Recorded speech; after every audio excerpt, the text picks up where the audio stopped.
Бях доста хиперактивно дете, между другото. Доста буйно, постоянно правих пакости. Нашите се ми казаха, трябва да станеш артист. Нали, това е думата на по-възрастното поколение. Не актьор, те на всичко казват артист. Реших да се пробвам. По-късно да кандидатствам в надвис, но не ме приеха. Разбрах, че ми харесват повече другите компоненти от правенето на видеопродукт. Монтажа, сценария, режисурата. Всъщност започнах с нещо доста лесно. Класации, факти. Даже първото ми видео е 25 странни закони в Америка. Просто е така, да се запозная с монтажчето, да говорят пред камера, нищо сложно. Още първото видео ме гледаха за това време 8000 души, което си беше много. Знаех, беше ме много страх, много срам, но го направих въпреки това. Защо? Там е цаката, да го правиш въпреки това. Може да прозвучи нескромно, но мисля, че оставих с тях нещичко в историята на YouTube. В момента се чувствам истински щастлив, както никога до сега, защото пътя беше дълъг, но вярвам, че беше правилния и не винаги беше много лесен. Знаеш, що съм щастлив? Защото се чувствам свободен. Свободен съм да правя това, което ми хареса и вдъхновя. Всъщност аз правя видеята си, така че аз да се ентертейнвам. Да. Да. И много се радвам, когато и хората също се почувстват по този начин. The Voice Cast с Мари Никол. Здравейте и добре дошли в най-новия епизод на The Voice Cast. Аз съм Мари Никол, а днес на гости ми е... Айде, няма да казвам това с динозаврите, защото ти така леко ме коригира изобщо. Предварителния разговор. Да, абсолютно, но един от любимите ми ютубъри, с които съм израснала. Но това не можа да ви го спестиш. Това бяха двете единствени условия. Абсолютно, да. Днес на гости ми е Тодор Азов, с когото ми е изключително приятно да си поговоря. От много време имах желание да те поканя, да се видим, да си поговорим. Не знаех дали ще приемеш. И аз само чаках да ме поканиш. Последвах те в Инстаграм, викам, сега чакам. Ето, сега трябва да ме покани вече. Да. Мен ме притесняваше като цяло да те поканя. Изобщо всички хора, които съм ги гледала едно време, айде, то не е толкова отдавна това едно време, но които съм ги гледала и в един момент да застана срещу тях и да си говоря с тях, малко го има това страхопочитание или не знам дали е точно или... Да. Не, че сме звезди, да, ама разбирам за какво чувство говориш, да. Да, и сега ми е много драго. Добре дошъл, как сте? Добре заварил. Много се радвам, че съм ти на гости. Оценявам това, което правиш, справиш се много добре. Много ти благодаря. Даже прекалено добре. Когато съм използвал в моите анализи в YouTube твои подкасти, специално с Евгений Генчев, трябва да ти призная, че доста добре се справи, защото той има супер силата да говори така приспивно и ти не само, че не заспавам и дори си спомни какъв беше въпрос, който му зададе. Аз лично не можах. Ето в това отношение ме превъзхождаш, така че браво, много добра работа. Много ти благодаря. Изключително ми е драго, че чувам това нещо от човек като теб. Искам сега първо малко повече да ми разкажеш за себе си. Да те върна малко назад към детството ти, за да можем да стигнем и до момента, в който реално се захвана с това да правиш видеосъдържание. Какво те подтикна изобщо към него, но разкажи ми първо за детството ти. Какво дете беше, какъв ученик беше, кои ти бяха любимите хобита, занимания? Така. Какво дете бях? Бях доста хиперактивно дете, между другото. Доста буйно, постоянно правих пакости. Ако толкова назад искаш да се върна във времето, да? Връщай се. Не ти личи? Точно това е, да. Сега съм много по-обран. Защо?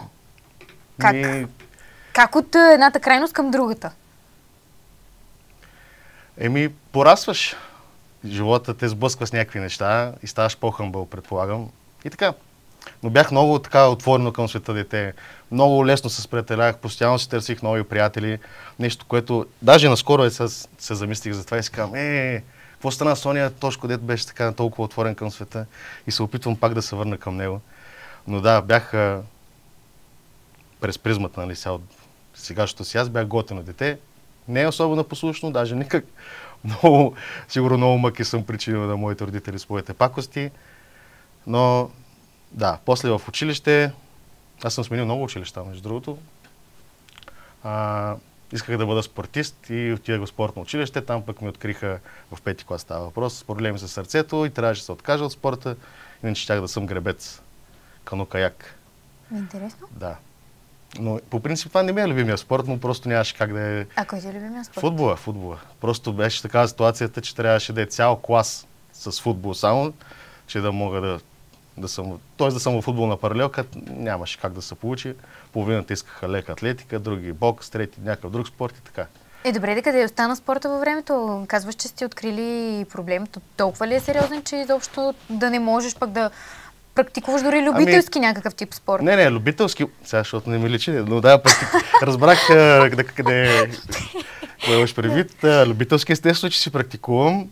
Той не беше някакъв сериозен проблем, шум в сърцето е. Не знам дали си чувала за това. Да. По принцип не много често срещано, обаче лекарите го обсъдиха с баща ми и му казаха, че е на негова отговорност това дали ще остане и той прецени, че щом е на негова отговорност, никакъв риск не иска да има в това отношение и ме прехвърли в друго училище, което беше хубаво. В смисъл, държаха на образованието, но аз пък не бях много ученолюбив. Ето, нали, на въпросите какъв ученик бях. Средна работа. Средна, наистина.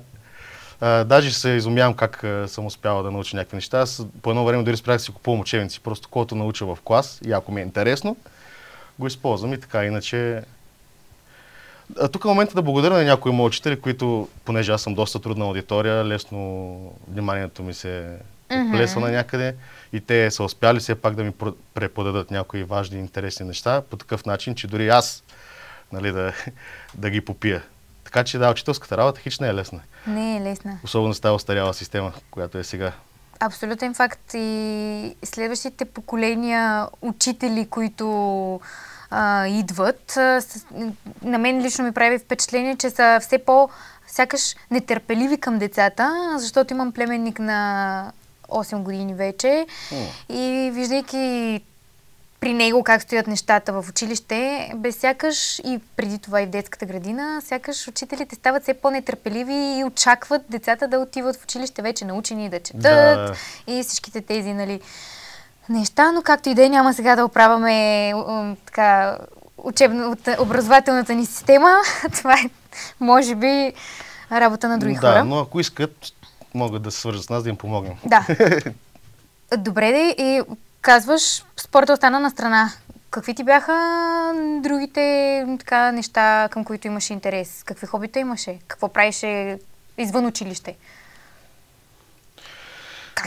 Как стигна до момента, айде така по-лесно да ти задам въпроса, до момента да станеш вкъщи с една камера и да си снимаш? Добре, ма трябва да почна малко по-отдавна. Започни. Да. Аз съм израснал с телевизията и по-точно имаше един канал Диема. Вероятно ти си достатъчно малка, ще не си го чувала. Не е като сегашната Диема. Беше Диема Плюс и после Диема 2. И там въртяха такива филми 90-тарски. Терминатор, всякакви такива неща. И аз всичките съм ги гледал, съм ги попил и ми беше така... Това беше моя възпитател реално, защото нашите бяха по цял ден на работа и му заключват нас и там каквото намеря да правя и аз гледах телевизия. После се появиха и реалити предаванията и въобще аз разбрах, че много ми харесва сторителинга. Без значение в каква форма. Филм ли е, реалити ли е, обикновено видео някакво или пък писане. И общо взето това ми беше хобито. Обичах да си разигравам някакви сценки. Да си режисирам, да си ги пиша, да си ги режисирам. Даже като по-малък си спомням, че с играчките съм си разиграл някакви скетчове или сцени на филм. Даже си преправям гласа, нали, всичко, както си му е реда, образи, всичко. И нашите се ми казаха, трябва да станеш артист. Нали, това е думата на по-възрастното поколение, не актьор, те на всичко казват артист. И реших да се пробвам. По-късно да кандидатствам в надвис, но не ме приеха. Не съм се пробвал и повече, между другото, да кандидатствам, защото разбрах, че ми харесват повече другите компоненти от правенето на видеопродукт. Монтажа, сценария, режисурата. И затова реших, като не ме приемат за актьор, аз ще си бъда актьор в моите видеа. Естествено, преди мен видях, че го правят и други хора, Емил Конрад, и по-специфично има едно момче на име Слав, казваше му се Правилния влог.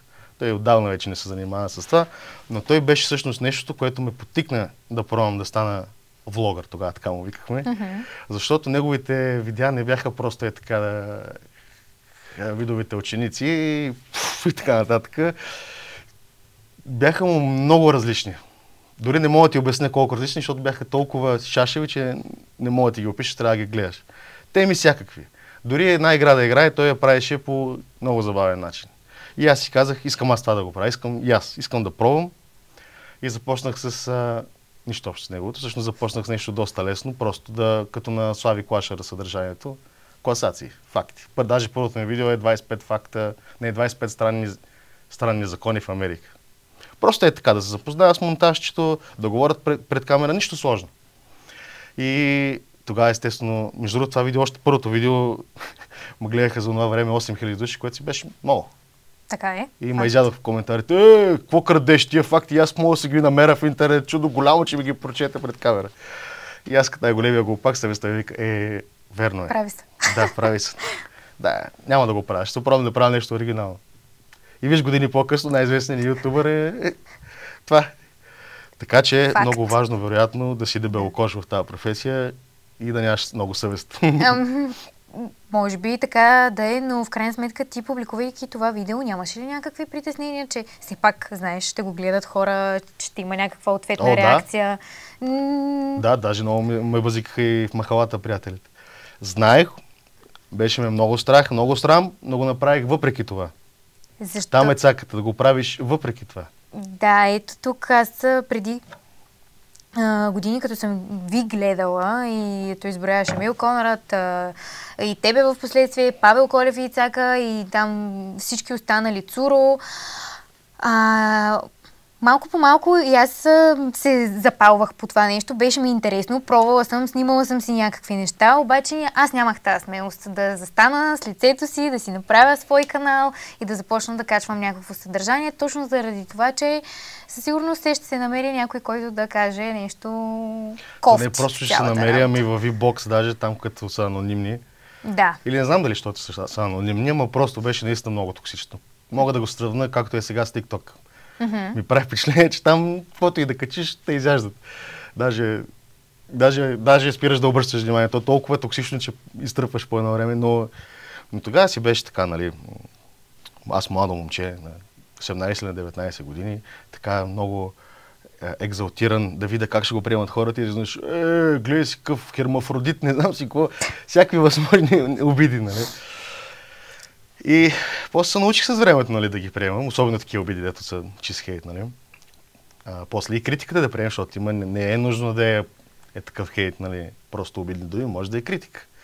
И да се вслушам където трябва, също така да отсяваш коя е полезна критика, защото тя може да е наистина с добро намерение, но да не е релевантна критиката. Човека да си мисли, че му е релевантна, но всъщност да не е. Абсолютно. И трябва да се научиш да я отсяваш, нали. Но все пак я оценявам. Не в днешни дни. Тогава не оценях. Тогава се обиждах.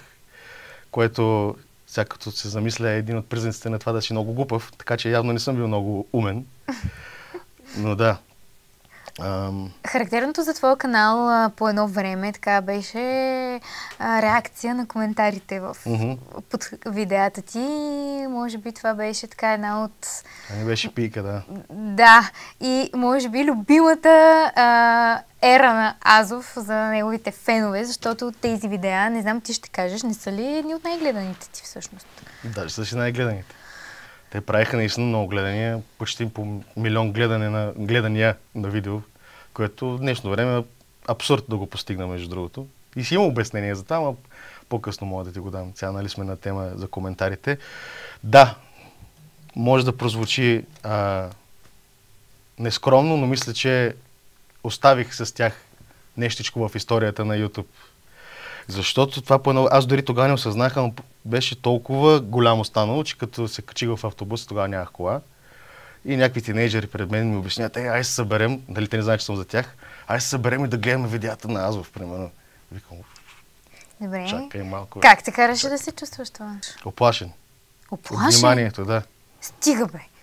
Добре, казваш, че си бил отворено дете, обичал си да си сприятеляваш, да има някакво внимание около теб. Това е вече като по-голям сега. Случиха ми се някакви работи, които съм разказал на други места, сега да не ги разправяме тук, но отношение на хора към мен, които ме затвориха към света, така да кажем.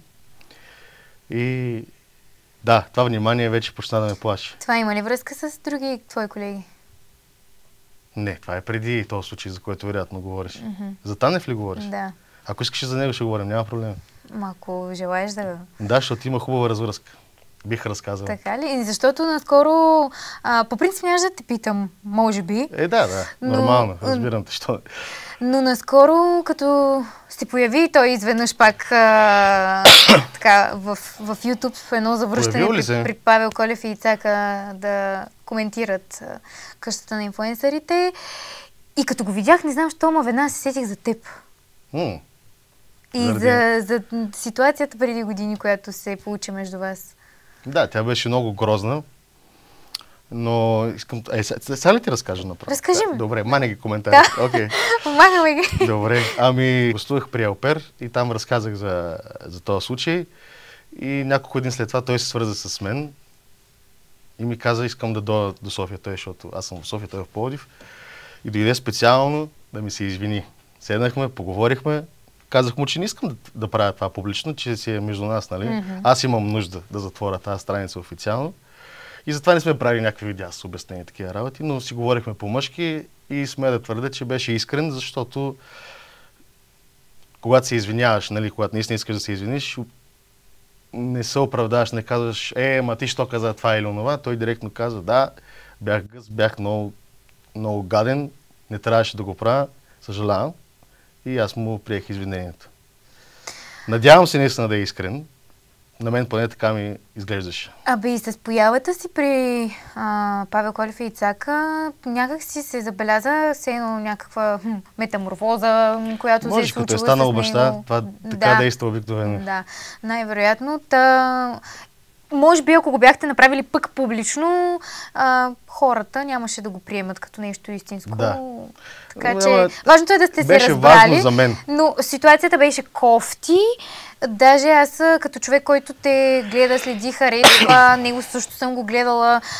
Малко ми беше криво за теб, между другото. Заради... Това беше сериозно, не е просто някаква малка драмичка, той е в нещо много сериозно ме обвини. Да. Много грозно.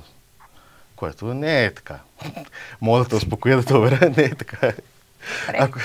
Не знам дали тогава си мислила така за мен, Да, аз казвам, че тогава към онзи момент, на мен лично това нещо, което се случи помежду ви, не ми е повлияло на това дали да съм спряла да харесвам съдържанието ти, да мисля някакви лоши неща и да те някакви лоши чувства като част от аудиторията ти, по някакъв начин да ме загубиш. Може би защото през нещата, които съм гледала и видяла от теб, някакси не ми се връзваше това да е истина, може би. И затова казвам, че по-скоро така едно съчувствие имах към теб и тази ситуация. Сменила се да имаш мнение, браво. Да. Много хора не го направиха, така че и затова браво. То не е публично изразено това мнение, но ето сега го споделям, нали. Ти си го изразява в това, че му подкрепяш, че продължаваш да ме гледаш. Да. Което дори е по-истинско, отколкото да кажеш аз ти вярвам, както имаше веднъж една драма с Слави Клашера. Там не за едни PlayStation и той направи онлайн такова излъчване, нали, да обясни за случая. И там един коментар. Слави, аз ти вярвам. Там да се вижда в чата. Добре. Стигна до там от така страстта към, както казваш, сторителинга, да се захванеш ти самия с това нещо и то доста успешно вече, нали. Да, виждаме не винаги беше успешно, че се случва. Да. От Здравейте, хубави хорица, така премина през доста етапи в кариерата си на ютубър. Съдържанието ти доста се попромени през годините. Предполагам се дължи на твоето израстване и на твоите интереси. В крайна сметка, аз мисля, че човек трябва да прави точно това, което му харесва, не само това, което ще се гледа, но пък и ти ще кажеш, ето ти преди малко каза, че по-нататък ще ми кажеш нещо, което е свързано с може би изгледаемост и съдържанието. Ще ти го кажа, но на това, което тръгна да казваш, да, искам да ти споделя, че аз в момента се чувствам истински щастлив, както никога до сега, защото пътя беше дълъг, но вярвам, че беше правилния и не винаги беше много лесен, но винаги съм гледал наистина да правя това, което ме вдъхновява, защото предполагам, че дори да се бях пробвал да правя някакви неща, само защото си мисля, че ще постигна успех с тях, нямаше да се получи, защото аз просто не съм направил на такова тесто. Много ще да ми личи. Той ми личи, между другото, според мен, когато правя нещо с нежелание. Примерно в къщата на инфлуенсърите. Цялото Примерно да си ми гост днес. Така ли ти излиза? изглежда? Отгоре и ме чака 20 минути отвън на студа. Вижда. Студа ще кажеш, че... Извинявай. Добре, не съм се съобразила, че госта срещу мен е с ADHD и така като те разсея. Това ли си направил труда да научиш? Браво! Ма къде да го науча? Аз ти казвам, че те гледам. Ето вижте, само нещата, които ти казвам, могат да затвърдят факта, че аз наистина те гледам от началото до към днешна дата, към ден днешен. Говорихме за това, че се чувстваш много добре от това, което правиш. Да, много съм щастлив, защото сега мога... Знаеш, що съм щастлив? Защото се чувствам свободен. Свободен съм да правя това, което ми хареса и вдъхновя и пак да ми носи и финансова, и зрителска позитивни резултати. Добре, ама... Не се чувствам длъжен да правя нещо само заради публиката или заради някой спонсор или заради нещо друго. Добре, тази свобода понякога не е ли като да си играеш с огъня, защото като цяло ти си един от хората, които изразяват мнение, застават зад него и сякаш не се притесняваш. Хубаво, че го каза. Браво, много естествен транзишън, защото точно това е едно от обясненията, защо аз винаги ще имам лимит на гледанията. Да. Мога да ти дам точно пример с Слави Клашера. Значи той в неговите видеа не изразява мнение, не изразява някакъв хумор, поне не нарочно. И няма нещо, което да... Тоест, аз като показвам хумора, нали, моето си чувство за хумор, като изразявам моето си мнение, то не е сходно с на всички хора. И това е, нали, като кажеш, че си играеш с огъня. Лимитирано е. Не всички се съгласят с мен, не всички ще им хареса хумора. А когато си като Слави Клашера, той е перфектният бизнес модел. Няма мнение, няма хумор, няма някой, който да го отблъснеш по някакъв начин. Просто стрейт факти и толкова. Да. И другото... Без история, без нищо. Другото, което 15 факта.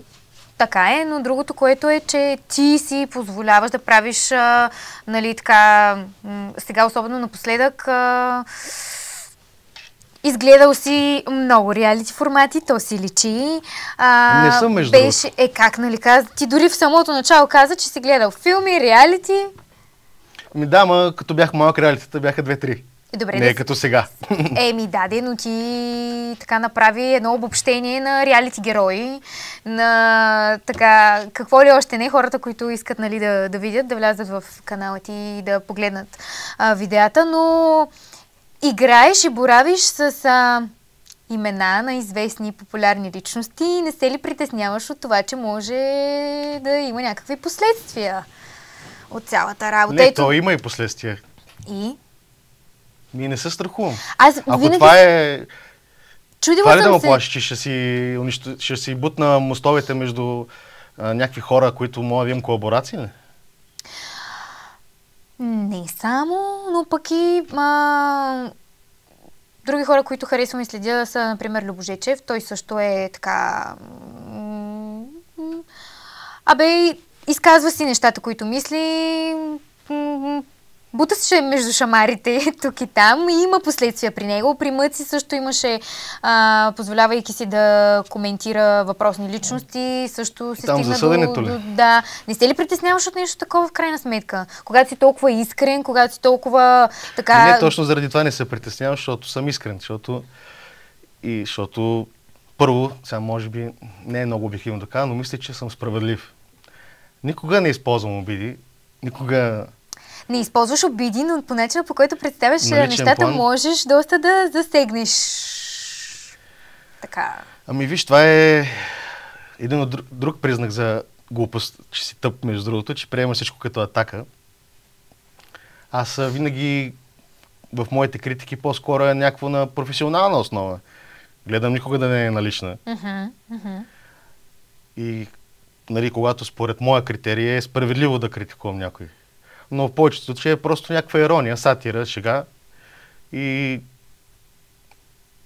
между другото, рядко има последствия сега. Да не връчасвам нещата, като се замисля, малко хора ми отговарят. Даже повечето се кефят всъщност и взимат, може би, предвид критиката, която им отправям. И най-вероятно и хората, които са приели пък критиката, имат и така чувство за самоирония, в крайна сметка. Да. Под някаква или друга форма.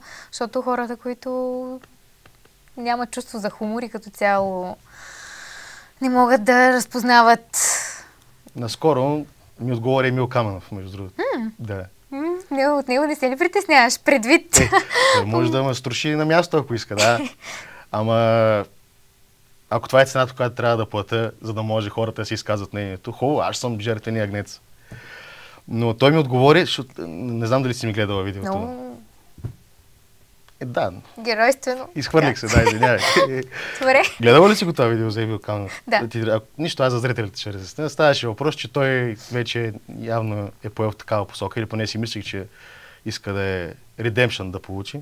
Извинявам се за английските думи, често ме критикуват за тях, между другото. Нищо, като не знаеш български. Едно Изкупление, време, като не си бил да. добър ученик, ще ти простим. Да.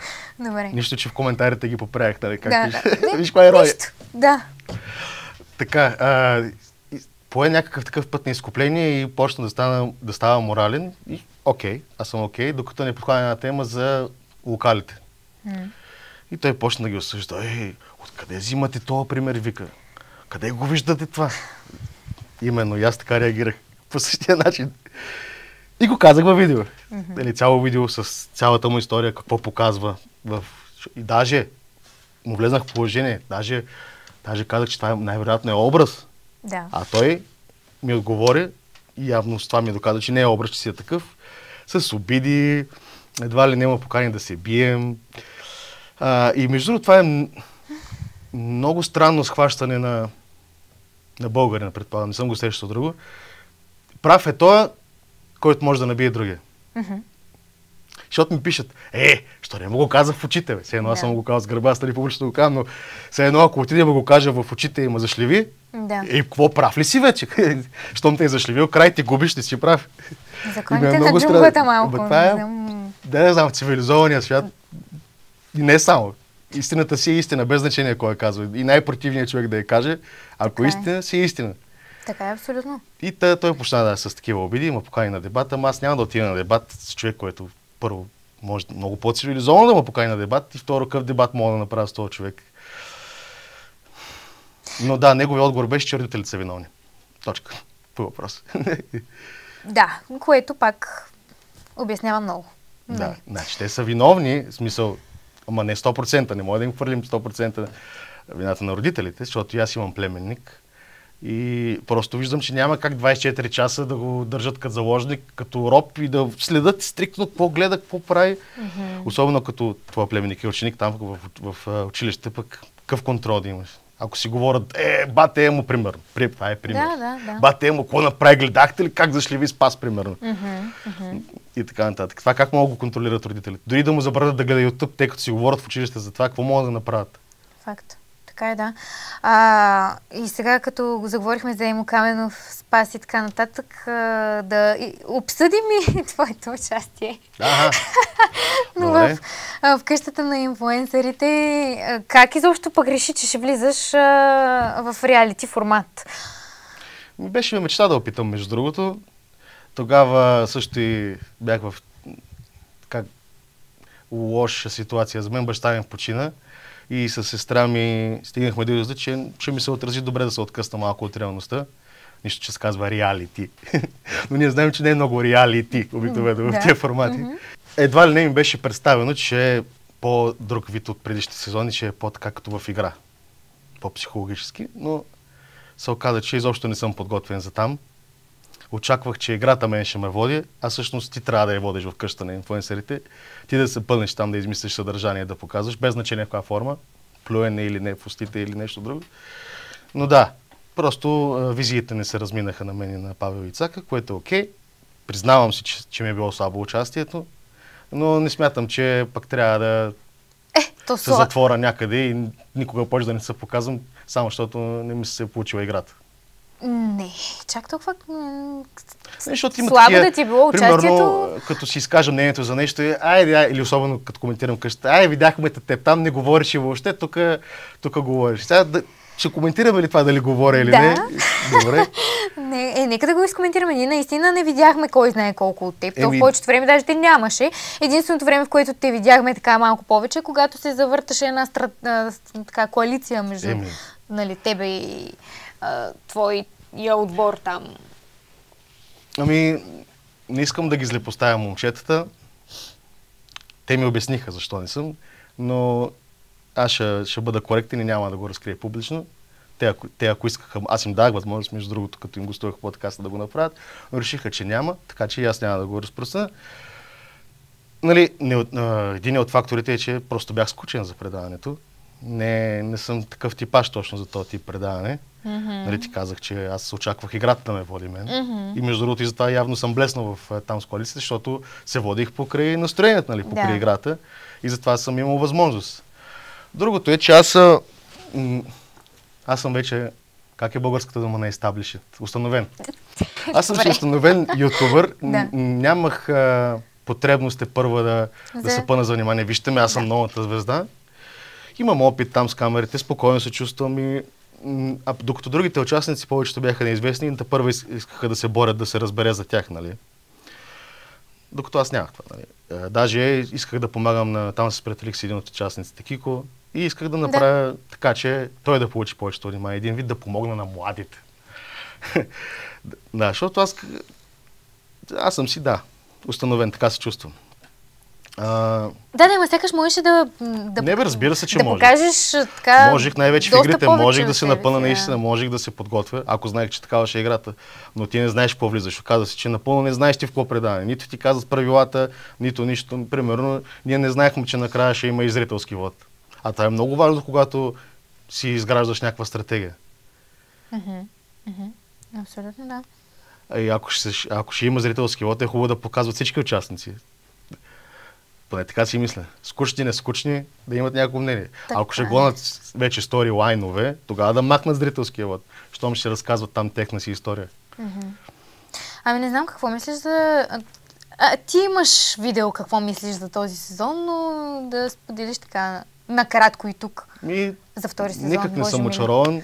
За този, с тази годишна. Надявам се да са достатъчно отворени към критика момчетата, но изглежда сякаш, поне на мен така ми изглежда сякаш не им пука много за продукта им. Един вид ми казват с това, което показват. Давай там спонсорите да върват, нали нагледат все тая. Има гледания, има спонсори, давай да върви. Изглежда, че вече не им се прави къщата на инфлуенсърите. Доколкото знам, в момента се занимават с друго реалити и явно са си насочили усилията към него. Не мисля, че пък е професионално да си загърбиш другото предаване. Добре. Но много критики мога на всяко ниво. Като ти кажа, на всяко монтаж, озвучение. Участници, между другото, участници са добри. Освен факта, че се тръгват по свое желание. Това е абсурдно, човек. Да. Всеки един от тях се е тръгнал по желание и не преувеличавам. Всеки един отпаднал си е тръгнал по свое желание. Може би единствено... Всъщност което не, пак е половина на Павел Димана пак всеки, тя отказа да влезе в тъмница или там. Защо не е махнат тази тъмница? Аз се изненадах, между другото. Мислих, че след Грозденка ще я махнат тази тъмница, защото вижда, че се обезмисля. Но не, пак я има тази тъмница. А какво мислиш за Грозденка? За образа на Грозденка, който ни мога да кажа, представен, показан. Хората така и не се научиха, че когато всички са срещу някой, печели той един, дето е самотния вълк. И ако бяха по-разумни и по-подготвени, поне двама-трима щяха да са на страната на Грозденка, независимо какво е направила. Да. Пък и в крайна сметка аз поне от монтажа не виждам да е направила наистина кой знае какво. Да, аз също. На моменти дори малко ми идва, нали, в повече това тяхното настройване срещу нея и изобщо скачането срещу нея, но може и много неща да не сме видели, които... Това е... Знаеш на кого е вина?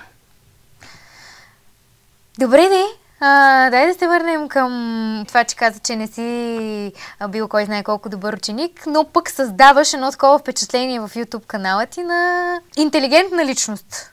В крайна сметка, начинът по който си правиш цялостно продукцията, това, което каза, че реагирайки на коментарите, всъщност апострофираш хората, които са ти писали нещата и така нататък. Даваш вид на човек, който си е бил, кажи речи, не само отличник, макар че то много отличници в момента има, които, Сега първо да уточним. Това, че си добър в училище, прави ли те интелигентен? За да знам как да си формулирам аргумента. Добре, не. Милен Цветков имаше така една хубава мисъл. Той казваше, че не те прави глупав това, че не знаеш някакъв факт или нещо. Прави те глупав реакцията, твоята реакция, когато те изобличат, че не знаеш нещо. Как ще реагираш в ситуации. Така че аз много пропуски имам от училище. Някои неща съм си ги наваксал после, след училище. Благодаря ти за оценката, че ме смяташ за интелигентен, но е добре да си призная, че в моите видеа показвам само това, което искам да се види от мен. Така е. Абсолютно. Все пак има монтаж, имаш сценарий, има монтаж, нали? Да. Че внимателно комфортна зона е, така да се каже. Точно така. Оставам с впечатление на хората, че съм някакъв много интелигентен. Не можа да го затвърдиш в къщата на инфлуенсърите. Да. Видяхме, че като не е сетнато, у вас на това... Да, не наредих кръстосовицата за 2 минути там. Да. Това е сигурен признак, че съм тъпо копеле. Има разлика между да си умен и интелигентен, предполагам. Винаги можеш да научиш фактите. Но и исках да те насоча към това, което казахме за ADHD-то ти, всъщност. Кога разбра, че го имаш? Че пречило ли ти е? В кои моменти ти е пречило? И как го бориш? Пречило ми е, вероятно и в училище, заради вниманието, защото той е синдром на дефицит на внимание и хиперактивност. Да, и как успяваш да седнеш, да си направиш сценарий и всъщност да се съсредоточиш върху това, трудно. Да си монтираш, да си направиш всичко? Не, с монтажа не ми е трудно. Там спадам в друг свят. Направо като се концентрирам, това е другото характерно за ADHD, това аз май съм го казвал, нарича се хиперфокус. Изпадаш в този хиперфокус и нищо друго не съществува. И се вглъбяваш и страшно много енергия, обаче след като приключиш дейността си страшно много уморен. Енергията ти е нула, защото ти си вложил всичко в това. И затова, между другото, след като карам, също съм много уморен, защото изпадам в хиперфокуси докато карам. И ако някой си говори с мен в колата, след това нищо не помня от разговора. Наистина? Нищичко. Да, бяло петно. Но... Добре, кога го разбра това? В училище. В училище го разбрах. И то, защото го бях гледал от някакъв филм и... Сам ли си го назначи? Първоначално да, но после отидах на специалист и той ми каза, че да, имам ADHD. Там ми даде някакъв лист с лекарства, ама доколкото разбрах... Лекарствата помагат ли за това? Не, просто да го потушат, не че се излекуваш, но да те държат концентрирано. Ама доколкото разбрах, те са направо да си кажем наркотици и не е много добра идея да се ползват. Това нещо в крайна сметка... Но пък разбрах, че ми помага с това и предпочитам да се концентрирам върху хубавото, е, че постоянно ме държи така ентертейнат. Постоянно трябва да правя нещо, да се забавлявам, защото много бързо ми става скучно. Което е много ценно, особено с това, с което се занимавам. YouTube. Добре, аз точно това ще да кажа, че не е ли по-скоро... Извинявай, че те прекъсвам, да си довърша. Сега ми хрумна, да си завърша мисълта е, че всъщност аз правя видеята си така, че аз да се ентертейнвам. Да. И много се радвам, когато и хората също се почувстват по този начин. Да, и предвид на това, когато спря с реакциите така на коментари и такъв тип видеа, много от хората така малко възроптаха, защото обичаха да гледат това съдържание от теб. Виж, останах си верен на принципите. И надявам се доказах, че мога да се адаптирам към всяко съдържание и че съм поливалентен. Дай сега вече да се преминем към реалити форматите и да поговорим малко за тях. На мен ми е много любопитно, интересно За мен, аз извинявам, но съм такъв, трудно ми е да говоря за себе си. Не обичам много да говоря за себе си.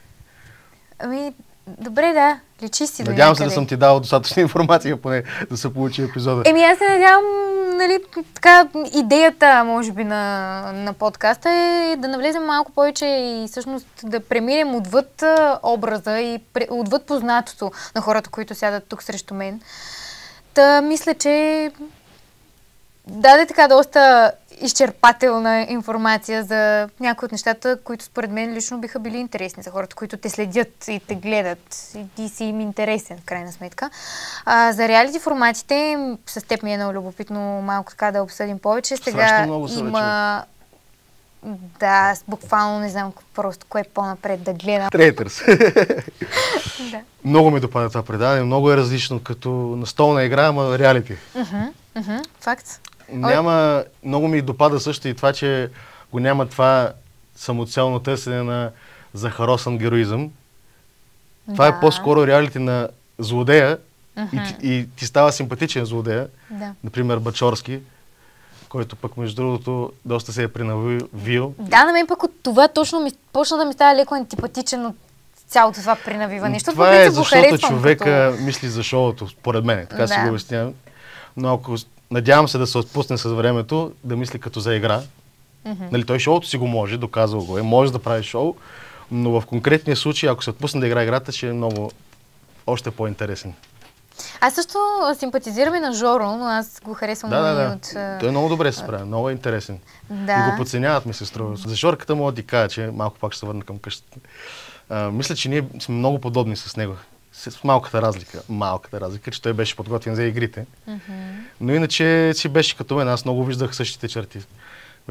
През по-голямата част му беше скучно вътре в къщата. Да, той също е доста... Не можеше да се асоциира с този контент, който правиха другите и беше по-в сянка. Нали, това е лично мое мнение. Но и има супер силата да се измъква между капките. Да, това го видях още от Игри на волята. Тръгнаха така нещата. Да. Но, добре, ти би ли участвал в Трейтърс? Бих. Много яко. Добре, интересно. В такъв формат бих, да. Да не се търсят самоцелно и любовни сюжети. Между другото, забелязваш как във всяко предаване, дори когато не е любовно, пак това се търси. Първи приоритет – любовно съдържание. Да. Без значение дали е смотано или не, важното е да има любов. Трябва да има любов, трябва да имаме злодеи, трябва да имаме жертвата на злодея. Общо взето... И няма герой, между другото. Поне в къщата на инфлуенсърите. Трудно им е да имат герой. Така позитивен персонаж. То по принцип си е трудно да си позитивен персонаж, защото е скучно, между другото. Да. Много си лимитиран в действията си. Да. Трябва да казваш това, което трябва. И да си постоянно справедлив. Big Brother. Много съм разочарован. Това изобщо не е моя Big Brother от детството и тинейджърските години. Сякаш пак много инатливо, много самоцелно искат да вкарат от качалки. Докато и преди вкараха от качалки, ама не бяха изцяло от качалки, ами се развиваха потенциално от качалки вътре. Тоест, според случилото се вътре, тогава откачаха, а не директно да влезнат откачани. Разбираш какво имам предвид? И това ми е малко като TikTok реалити. Да, всичките, които тази година влязоха в Big Brother, влязоха на 100%. От самото начало с рогата, с целият цирк, общо взето. И започна на 100 да видим всъщност как ще им се трансформират образите до края на предаването. Не знам. Мен още с влизането си този Цецо мога да кажа, че малко ме е стреснал. Аз дори вече не ги помня. Аз само визитките видях. Още между другото от предната година нещо не ми хареса Big Brother. Имаше някои добри неща, като онзи пак смотан любовен сюжет. Ето виж. Но не разбирам. Аз не ги обвинявам продуцентите. Любовта продава. Явно да. Явно им дава това, което искат зрителите. Да. Абсолютно. Има ли драма, всичко е наред. То при нас. Щеше ми се все пак хората да изискват повече, защото това ще помогне и за по-добрия продукт. Факт, но българина обича сеира. Не само в реалити. Забелязвам го в много неща. Да. Просто хората си живеят балона и явно се примиряват с това, което имат. Диви и красиви също мина. Така, приключи вече. Беше добро. Гледах го отгоре, но ми направи впечатление, че добре се справих. Най-искрено го казвам, добре се справя с развитието си това предаване. Доста го развиха и това, което е интересното и любопитното от цялата работа е, че в крайна сметка излезе успешен сезон. Имаме 2 двойки, които са си двойки. Да, това е много важно, между другото. Да. Да, за разлика от гадните конкуренти, които никога не излизат двойки от техните предавания. Да, Евгений и Валерия поддържаха илюзията, че се е получило. Ти разбрали тогава дали са заедно? Тогава все още така ми беше малко под въпрос. Не можах много да... То мисля, че си пролича Евгений, да между другото, пробия. цялата, сега, че го зачекнахме, какъв беше смисъл от цялата тази работа с тази песен за Ивка Бебе? Той си помисли, че сега ще предизвикам скандал, писна ми да съм добричкия и сега с това ще привлека внимание към това, което се занимавам. Така ли си мисли, че работят нещата? Че магически хората ще искат да му ходят на концертите, пиано каверите, само защото направи една провокативна тъпа песен? Честно да ти кажа, не знам. И тя дори какво нямаше беше. гледания достатъчно. В смисъл, имаше Факт, 200-300 хиляди гледания. Това за песен, аз правя по толкова. С видео, не за песен. Може да направиш песен някой ден. Аз между другото щях да бъда първи ютубър с песен. Но ме скамнаха. Стига бе. Аз имам този проблем между другото да изпреварвам времето. Но може да е било за добро. Все пак. Най-вероятно. На мен също аз не можах да разбера изобщо какво се опита да направи Евгений с тая песен. Първоначално си помислих така, поназнайвайки ги отдалече и двамата и още повече предвид участието му при мен, ми направи много добро впечатление така от по-близо, като човек. Бях много учудена, като го видях това нещо. Обаче, не знам какво ти кажа. Първоначално си помислих, че е пиар от двустранен и от двамата. И че Ивка го е посъветвала като човек, който се занимава с маркетинг и така. Да, ама колко да не си го преценил каква аудитория има тя и колкото и да е хейтвана, те хората в крайна сметка виждат... Смятай, толкова да се издъни, ще да направят Ивка Бебе позитивно да изглежда в очите. Не бе, тя ми е приятелка между другото, но интернет образа и не е особено позитивен. Да. И тя като дойде също да си поговорим, като видях, наистина, как да кажа, тя първо ми отказа. Първоначално ми отказа да дойде и това, което ми направи много добро впечатление от нея, е, че тя искаше да му запази неговото пространство, да запази мълчание за това, което е било между тях и така нататък и да му запази и достоинството. И аз казах, вау, значи има нещо наистина. Кени си е витална част от фолклора на реалитета. Нямаш как да го пропусне. Да. Цялостно. Алекс изби рибата. Алек. Чакай, че вече. Алек. Той даже на финала на къщата на инфлуенсърите. Аз малко бях и, честно казано, разочарована от българската аудитория и от публиката. Понякога е много задръстена, нали? Окей, качваш, в крайна сметка ти събираш всички сили, смелост и така нататък, качваш се на сцената, идваш да подкрепиш някого, не си там заради себе си и това огромно свиркване в залата, не го одобрявам. Не може сега колкото... Публиката е господар, каквото е такова. И ти сварите си. Но браво, аз съм сигурен, че той е знаел, че такива реакции ще предизвика, въпреки това е отишъл. Стига, бе. Абсолютно е бил... Кой очаква цяла зала, Арена София, там 11 000, 12 000 човека да... Каквото и да си, в смисъл, не е убил човек. По-добре така, отколкото никаква реакция да не събуждаш хората. Да, може би. Си прав. Защото в някои случаи, даже някои... Имаме примери, рядко, но има примери, които обръщат тази негативна вълна в нещо позитивно. Сега се сещам, например, вижте с Папи Ханс, макар че не знам дали неговото беше негативно, ама почна с провокация, реално. Там са уния песни, кекс-мекс. И успя да го превърне постепенно в... Той сега прави пюр арт, според мен. Много добри неща прави. Но в повечето случаи не знаят как да използват тази злодейска енергия, която между другото е готина. Стига да може да използваш. Ти от личен опит ли го казваш? Да. Мисля, че успях. Аз обичам често така да сменям образите от добър на лош. Сега по-скоро съм нещо по средата.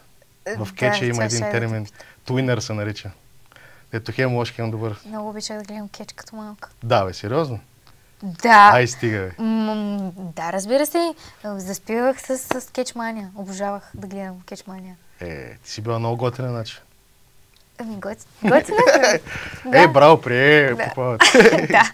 Ето, уча се. Верно, малко се поизчерви, но е добро начало. Не, разбира се.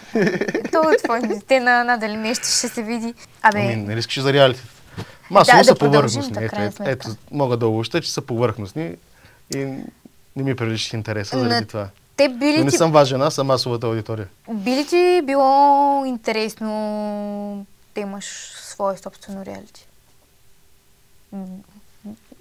Не ми е фикс идея. Предпочитам да правя филми и сериали. Там да си разказвам историите. Прекалено много главоболие е да правиш реалити. Че филма по-малко главоболие ли? Айде, сериала. Не знам. Още не съм правил филм. Само съм монтирал до сега, между другото. Не съм имал удоволствието да режисирам. Но си представям, че ще ми е доста по-приятно да правя филми, отколкото реалити. Амбициите сте в тази Да, насока. даже имам амбиции сега да направя ни кратки хорърчета, да видя как ще се отразят. Малко да разнообразя съдържанието. Виж, Защо хорари? от някакъв говориш пред камерата, сега изведнъж хорари. Изведнъж ще ми става режисьор. Да. Не, то винаги си ми е била мечта да се занимавам с това. Ама защо точно хорър? Най-лесно ли какво? Не. Да. Най-лесно е, между другото, защото като че ли, поне българската аудитория е по-предразположена за тях и е добро начало да опипаш почта, дали е отворена за такова киносъдържание, защото аз си спомням, че Павел и Цака се опитваха да правят някакви такива филмчета и не бяха добри резултати. Даже вървяха към умиране, всъщност къщата на инфлуенсърите ги спаси. Аз даже преди време исках да правя такова видео за тях. И ще да се казва Възхода, падението и отново възхода на Павел Колев и Ицак. Интересно. А какво ти спря? Защо не го направи? Защото аз исках да ги покана, нали, да им взимам интервюта, синхрони, ама сега не намирахме време и пък аз с моето ADHD, като нещо се забави във времето и направо губа музата и следващото. Постоянно ми идват нови музи да правя нови неща. Така че ако още се забавя с хорарите, може и да не ги направи тях. Да, към днешна дата, коя ти е музата? Като жена ли имаш предвид? Не знам. Питам просто. Нещо конкретно, от което се вдъхновяваш, или пък жена, не знам. Като го каза... Понякога е жена, понякога... Най-вече нещата, които ме заобикалят. Последно време много ми е муза тъпотата на Емрах Сторар. Да, какво мислиш ти за високите скорости? Така да, доста любопитна тема. Скорости? Ти видя ли висока скорост? То беше замъглено. Той е на спорт режим, как да видя? Това е, нали, много ми е забавно с него, но това, което не ми е забавно е неговата наглост. Значи едно е да си тъпа, ако си тъп и нагъл, вече прекалено ми идва. После видя ли, че даде обяснение? Ето давам на спорт и изгасва екрана. Ето, видяхте ли? Въпреки, че това не беше километража, ми там екранчето. А той баща му даже го ожени, не знам дали разбрах. Разбрах, аз само да спре да прави пустоти и не може изненадана и си казах, това не може да е края на ерата Емрах. Няма да е. Не. Баща му много се надяваше. Аз му се чувствам. И аз много му се чувствам. Виждам и на го, брат му, и на баща му, защото са изключително готини, като хора, като професионалисти, наистина много възпитани. Така е. И изведнъж... Опитах се да си го обясня, поне в моето видео, аз не знам дали си го гледал, направих за него, за Емрах. Казваше се нещо сянката на брат си или нещо. Да, гледах. Опитах се да го обясня с това, че просто е в сянката на брат си, нещо вътрешно го кара да излезе от нея, но избива по този начин. Ма явно не е това проблем. Просто явно той е Павлото дете в семейството. Защото пък Фики пък е в сянката на баща си. Но ето, че може да го направи без простоти. В смисъл, не е вече в сянката. Да, точно. И излезе. И то по правилния начин, в смисъл по стандартния начин, по нормалния начин. Не е по стандартния, даже нестандартен начин. Рядко виждаш с някой по позитивен начин да е антискандал. Той е супер възпитан, господин Халваджан, не знам си. Винаги така се обръща. Много интересен Фики. И гледа кече той. И покрай Издислав успятха да... Да, ето виж, той успя също негативното. Ето, браво, хубаво, че го спомена. Ето един добър пример. Негативното в позитивно. Или, както обичам да казвам, дефекта в ефекта. Това, което искаме, косата да не минава между капките, както винаги, защото и той беше замесен. Да, и той беше замесен. И това не е единственият случай, в който се замеса с простотия и минава между капките. Ще видим, в крайна сметка. Но той поне се извини, виж, той знае кои са правилните думи. Ами, личи си в крайна сметка опита и това да не знаеш какво да направиш. Да, докато когато са те хванали. Вижте, наистина се замъглява, не знам си какво. Ето за хорарите ще има ли смисъл с какъв актьорски състав ще направиш подобен тип неща? Ще има ли кастинг? Ще могат ли хора, които те гледат, да кажем, да... Кастинг не, аз се радвам, че бях в университет такъв. Бях в Благоевградския университет, Юзата, учих там монтаж. И имах възможност, нали, да се изближа с и актьори, и режисьори, и оператори. И до ден днешни тия контакти смятам сега да ги използвам за тези хорари. Супер. С общи усилия да направим нещо хубаво и да покажем как трябва да се правят нещата относно YouTube сериалите и филмите. Добре, голяма заявка е това. Изтри го тогава. Трябва да... Шегувам се. Не, карай, ето голяма заявка. Айде, даш. Трябва да оправдаеш. Трябва. Ето, не може, като ги пуснеш нещата, ето ми мотивация, като потръгнат, ще дойдеш пак, да ги скоментираме, да представиш. Да им реагираме тук. Да им реагираме. Ти знаеш повече как се случват нещата. Аз сега отскоро започнах да реагирам на някакви неща. Надявам се. Как стават нещата. То, между другото, е като умение. Аз съм бил зле и в четенето на коментари и всичко. Ама осъзнах, че то си е като занаят, като искаш нещо достатъчно много, се научаваш да го правиш. Да. И в този ред на мисли... Аз не мисля, че винаги съм бил забавен. Мисля, че се научих да бъда забавен, между другото. Нали, каза, че чувството за хумор трябва да го имаш, трябва, ама мисля, че можеш и ако го научиш, дори да нямаш естествен много в себе си, можеш да научиш как стават нещата, как се изгражда една шега. Според мен ти си го имал още от самото начало, просто си го доразвил. Развил си му потенциала, нали, изцяло. Окей. Възможно е, но смятам и, че можеш да се научиш. И че всъщност, между другото, с хорора, доста много е тънка границата между комедията и хорора.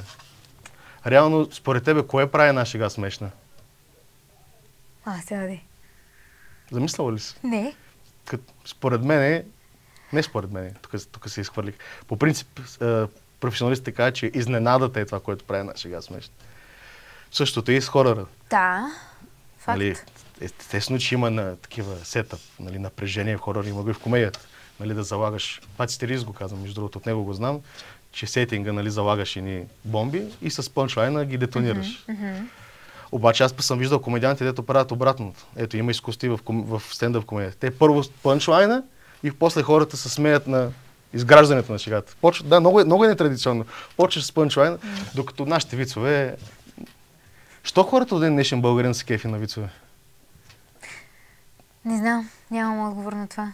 Ти кефиш ли се на вицове? Кажи не. Честно да ти кажа, не знам кой и по какъв начин трябва да ми каже един виц, за да се засмея на виц. Аз не мога. Много ми е. Аз не мога да се смея на вицове.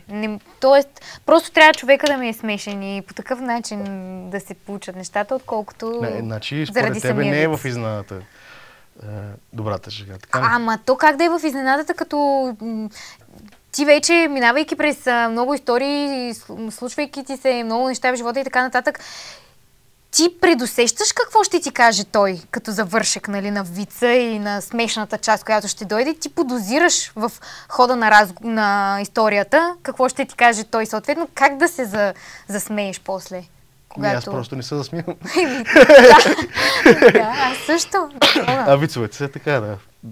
Докато по начина, по който и ти пускаш някакви неща, например, и да кажем през сериозната ти физиономия и кажеш нещо, мен е това, наистина това много го оценявам. И аз също много обичам да кажа нещо на някого, по някакъв начин да го закача и той да не може да разбере сега, аз сериозно ли го казах, майтап ли, много го обичам това, честно. И много хората така... Разбирам те напълно. Да. То се обезмисля цялата шега, ако не знае. Ама напоследък, и аз го забелязвам, че хората не знаят дали критикувам някой или не. Имах едно видео за Слави Клашера и хората отдолу, половината коментари бяха, браво, че го подкрепяш така, другата половина, как можеш да го хейтиш, той е много по-известен от тебе. Ето как, защото е по-известен и му завиждаш. Третия признак на тъпота е завиждат ни. Да си обясня всичко с това. Не е възможно нещо да е лошо, примерно, просто защото му завиждаш. Не му завиждай вече. Готово. Спри. И нека завиждането приключи сега. Добре. Минахме и хорорите, за които се надявам, пак казвам, да ги видим в крайна сметка. Заявил си ги. Аз, между другото, хорора като жанр много го избягвам. И аз, между другото. Много... Виж, Виж какъв съм странен, бе, човек. Аз не обичам да гледам хорари, но искам да ги правя. Правиш. Добре. Да. Искам да опитам, да. Ама и си ги представям, че ще бъдат по-скоро емоционални, не такива с много мраза джъмскерове, много ми е ефтено това. Нали знаеш какво е джъмскер? Аз мразя, много мразя. Повече искам да залагам на емоция, на напрежението. Ох, добре. Ще ги видим тогава. Ще видим какво ще избъдре, да. Ще ги видим. Но ето, заявката си е заявка. Да. Добре, аз изключително много ти благодаря, че беше мой гост. И аз ти благодаря за поканата. Беше ми много приятно. Ще очакваме нещата, които предстоят от теб с интерес. И сега, като за финал на нашия разговор, всъщност, имаш ли нещо, което искаш да изкажеш и не ти дадах поле за изява да го направиш? Не, ти между другото, бая поле си ми. За какви ли неща не си говорихме? За комедия, как се изграждаш шега, за реалити, за мен, за какво ли не, човек. За Евгений дори си говорихме, за Алекс си говорихме. Ами да. Беше някакво много смешно. Все за важни неща. Да. Имам така един въпрос към всички, като ако има... Като кой анимационен герой би се оприличил? Я гледай какъв готин въпрос. Възможност. Тоест имаш възможност, да. Като онова розовото куче Кораш. Защото нали го беше базе. Обаче въпреки това, винаги намираш решение. Мен много ме беше страх от това детско леле. Толкова ми беше интересно да го гледам. Беше страшно. Толкова ми беше страх от него. И гениално също време. Да. А сега го разбирам, като по-голям, като малко много съм схващал неща. Много неща. Има много препратки и хумор. Ама сега осмеляват ли се да правят между другото такива хорър детски за децата? Май ги подценяват бая децата. Сега, тук това е нещо специално, да чудих се, що е това. Лампата на Аладин, по-скоро лампата на Мари Никол да потриеш. Да. Как? Ами както решиш сам и може да си пожелаеш нещо на глас на ум за те. Няма такива неща. Дали за теб, дали към всички, дали към света, в който живеем, мир, любов мир. и каквото ще да е. Ами. Какво на глас ли трябва да го пожелая? Както решиш. Просто се надявам при следващата среща да споделиш, че се е случило. Сбъднало. Добре, ще си го пожелая на ума и следващата среща ще ти кажа. Добре. Айде. Супер. Готово. Сигурен ли си? Да. Чакай, тук беше. Да, благодаря ти. Добре, ами много ти благодаря още веднъж. Не, то ще се сбъдне, защото аз си пожелах да имаме още срещи. Поводи за срещи. Така че, ако се видим, за да ти разкажа, фактически се е сбъднало. Добре, изигра го. Да. Тук изигра ситуацията екстра. Благодаря ти много още веднъж, че прие поканата, че беше мой гост. Да, беше ми изключително приятно, искрено ти го казвам. Радвам се за което, че допринесе така за съдържанието на този, на този подкаст. Благодаря и на всички, които са останали до края, ако има такива. Така че можете да предлагате долу в коментарите гости. Да предложа, добре. Ще видя дали си предложил. Ако не си предложил, няма да се видим повече. Това беше. Тя изпълнява желание. Добре, ще видим и това. С вързани ръце си. Чао и от мене. The Voice Cast с Мари Никол.